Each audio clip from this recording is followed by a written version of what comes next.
강유정 대통령 대변인이 그렇게 얘기를 했습니다. 뭐냐면 앞으로 장관, 차관, 공공기관장 이것을 국민 추천제로 하겠다.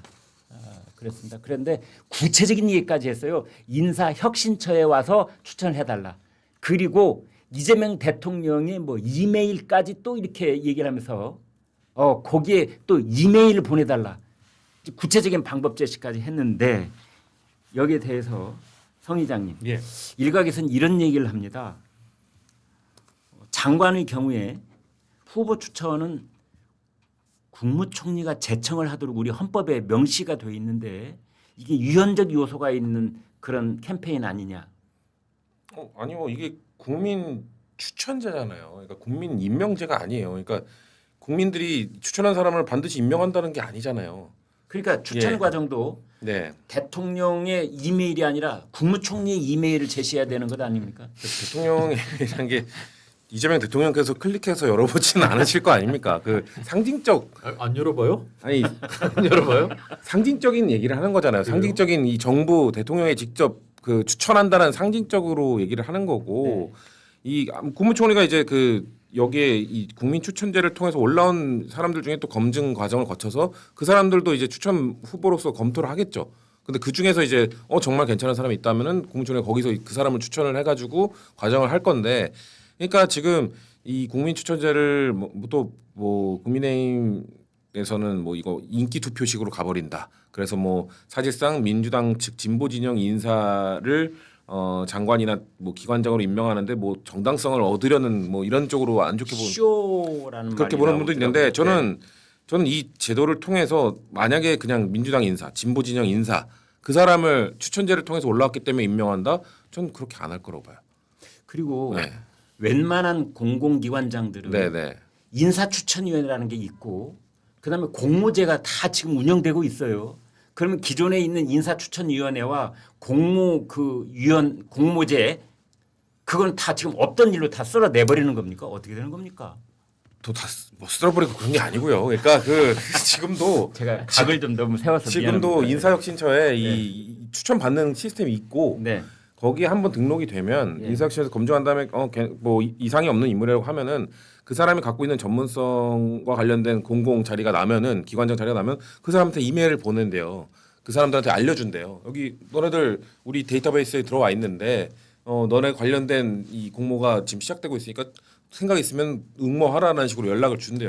저는 그거를 좀 더 확대하는 거라고 생각하는 거거든요. 그러니까 좀 더 그 우리가 생각하지 못한 인물. 저는 만약에 이 국민 추천제를 통해 추천받은 누구를 임명했다라고 만약에 정부에서 공식 발표할 때 정말 아예 모르는 사람일 거라고 생각해요. 만약 그렇게 되면 우리가 다 아는 사람, 다 아는 어차피 진보 진영 인사 그 사람을 국민 추천제를 통해서 이 사람이 추천이 많이 돼서 했다. 전 이렇게 안 할 거라고.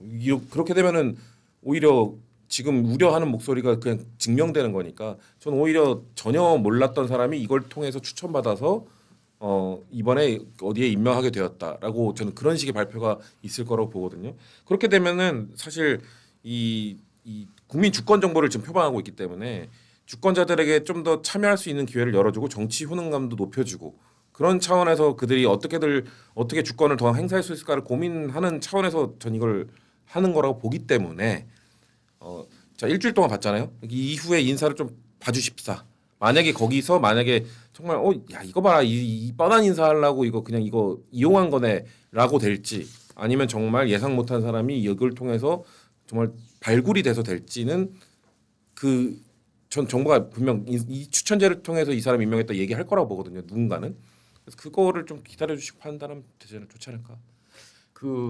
지금 이제 여당 대표시니까 네. 이제 성 의장님한테만 제가 질문을 드릴 수밖에 없는 지금 그 상황인데 또 어떤 질문을 하시려고 또 그렇게 아니 왜냐하면 예. 대통령실에서 강유정 대변인이 국민 추천제로 장차관을 뽑겠다고 한 바로 그 시각에 네.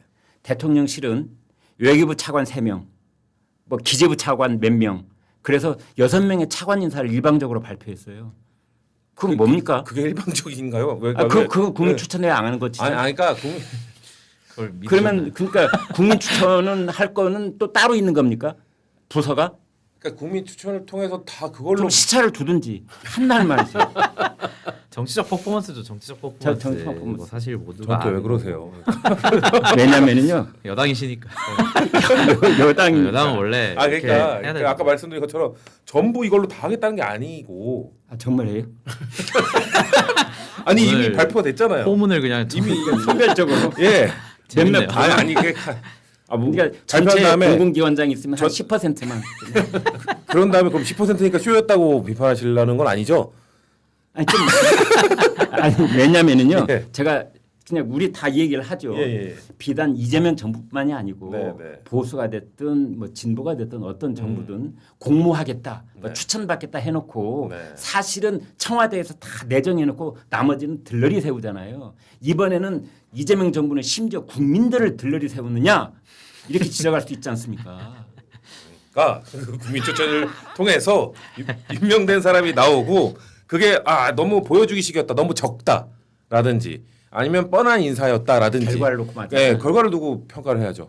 저는 김광일 기자님을 이제 수석 대변인 이렇게 청와대 대변인으로 하시면 정말로 그게 추천제 좀 하나씩 추천 드리는 거예요. 제가 카메라 보고 뭐 자유롭게 추천하라 그러니까 한바구 숨지. 아니 이걸 원하셨던 거. 아니 오늘 아니 알아들으셔야죠. 아니 오늘 우리 선 넘기 하죠. 선 넘기. 자, 제가 눈치 없이. 오늘의 토론은 선 넘기입니다. 선 넘기. 그런데 진짜 저의 진짜 질문이 있습니다. 뭐냐면 윤석열 정부 때 임명받은 공공기관장 중에 네네. 임기가 1년 이상 남아 있는 사람이 70%예요. 그래서 많죠. 이 임기가 남아 있는 분들을 국민의 이름으로 쫓아버리기 위해서 국민 추천제라는 걸 하려고 하는 것이다라는 지적이 있습니다. 어떻게 생각하십니까? 아니요.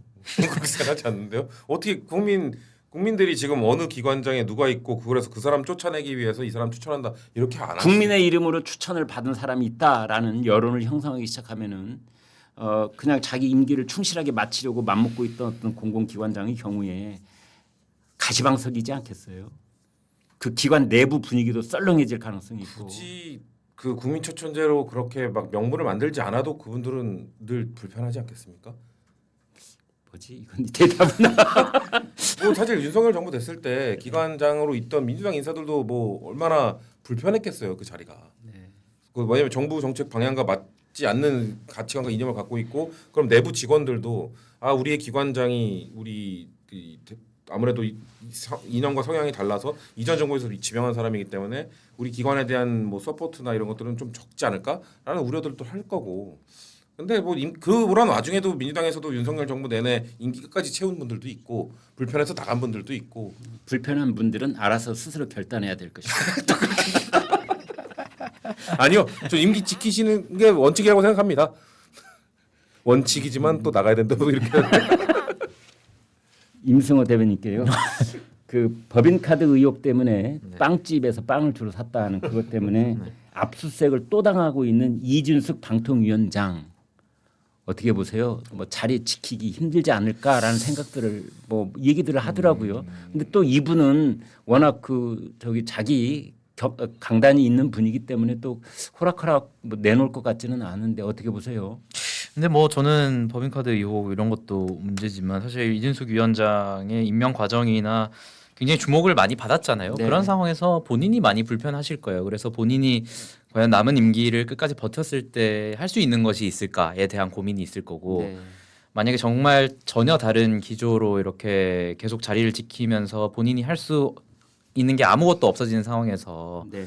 본인이 임기를 마치는 것이 무슨 의미가 있을까에 대한 고민이 더 클 것 같아요. 그리고 네. 실제로 뭐 국민 추천을 받아서 이 방통위원장 같은 분을 쫓아낼지는 모르겠지만 네. 뭐 충분히 그럴 가능성도 사실 있는 거잖아요. 그래서 저는 말씀하신 게 뭐 공공기관의 그런 분들 쫓아내기 위해서 사용할 거다라고 비난하고 싶지는 않지만 국민 추천제를 저는 명분으로는 사용할 수 있을 것 같아요. 그래서 저는 아. 이거 보고 딱 든 생각이 사실 말씀하신 것처럼 이미 있는 제도고 네. SNS를 통해서 추천받는 거 이런 거는 그냥 원래도 할 수 있잖아요. 예. SNS 접속해서 그냥 아이디어 보내면 되는 거고. 근데 굳이 이런 것을 홍보하는 것은 네. 뭐 알박기 한 인사 뭐 쫓아내겠다 뭐 이런 것까지 해석은 하진 않더라도 자신들이 원하는 인사가 이미 있고 그 상황에서 어떤 인사를 추천한 다음에 국민들 지지가 이렇게 강하게 있다라는 명분을 붙이기엔 좋죠. 그리고 이게 국민 추천제지만 결국에는 정치적 관심도가 높은 분들이 추천을 할 것이고 그 중에서는 지금 어쨌든 민주당이 여당이기 때문에 민주당의 당원이라든지 아니면 민주당 지지하시는 국민들이 추천을 할 가능성이 굉장히 높겠죠. 그런 상황에 상대적으로는 그분들이 선호하는 분들이 추천받을 것이고 정부는 그 과정에서 그냥 국민들이 추천해줘서 너무 좋은 인사다. 내가 마음대로 하는 것이 아니라 국민들이 이렇게 원하시는데 내가 안 쓸 수가 있냐. 라는 명분을 붙이는 용도라고 저는 일종의 정치적 퍼포먼스라고 봐요. 그래서 일각에서는 뭐 방송인 김어준 씨가 장관 자리 가는 것 아니냐, 유시민 씨가 또 뭐 부총리급에 어디 가는 것 아니냐, 별의별 얘기가 다 나올 수밖에 없는 거고 그건 자연스러운 상상이라고 저는 생각하거든요. 뭐 가능 세계긴 한데 뭐 네. 김어준 씨 같은 경우에는 본인이 장관 자리 와서 만약 청문회장이 열리면 그분이 버틸 수 있을까요? 그분이 해왔던 발언만 들고 와서 읊어도 한 일주일은 청문회 해야 될 것 같은데 네, 뭐. 네.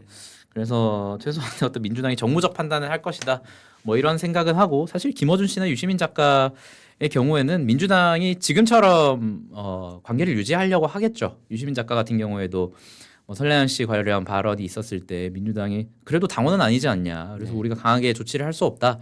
뭐 이런 스탠스로 가는 게 본인들도 편하거든요. 네. 공격할 때는 굉장히 강한 스피커로서 역할을 해주되 그분들이 실수를 했거나 방어를 할 때는 우리 당원 아닌데요 하면 굉장히 좀 꼬리 자르기는 편하잖아요. 그래서 가령 국민 추천제를 했을 때 네. 그 이제 혁신처 홈페이지가 어떻게 운영될지는 두고 봐야 되겠습니다만 김어준 씨나 유시민 씨를 이렇게 누가 추천을 했는데 좋아요 누른 사람이 50만 명이다. 그럼 그때 어떻게 하겠어요? 그걸 가볍게 넘길 수 있겠습니까? 대통령의 고뇌의 시간이 좀 생길 것 같은데 네. 뭐 그래도 최소한의 정부적 판단은 할 것이다라는 게 지금 출범한 지 한 일주일 정도에 대한 정부에 대한 어떤 기대일 것 같은데 글쎄요 저는 좀 일주일 만에 조금 비관적이게 되긴 했습니다. 사실 뭐 민정수석이나 이런 분들 인사나 사실 본인이 굉장히 유능하다라고 강조를 해왔는데 물론 검증을 하기 힘든 부분도 있었을 거예요. 근데 지금 이런 논란이 거의 일주일 만에 터져 나온 상황에서 대통령의 어떤 직접적인 입장이나 민주당도 빠른 입장을 내지 못하는 것을 보고 또 법안 같은 경우에도 굉장히 지금 강경한 법안들을 쏟아내고 있는 것 같은데 이런 차원에서는 뭐 성찬 위원장님 말씀하신 것처럼 그 국민추천제가 어떻게 사용될지는 실제 인사가 어떻게 나오는지를 봐야겠지만 그 기대치는 굉장히 많이 줄었다. 뭐 이렇게 평가하고 있습니다. 네.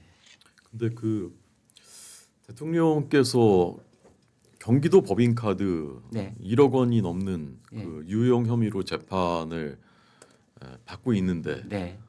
그걸 이진숙 방통위원장이 2014년 15년에 여기는 공공기관도 아니에요. 네. 대전 MBC 민간 기업의 법인카드 이걸 가지고서 압수수색을 지금 세 번째. 네. 이게 국민들이 이거 이해할 수 있습니까? 아.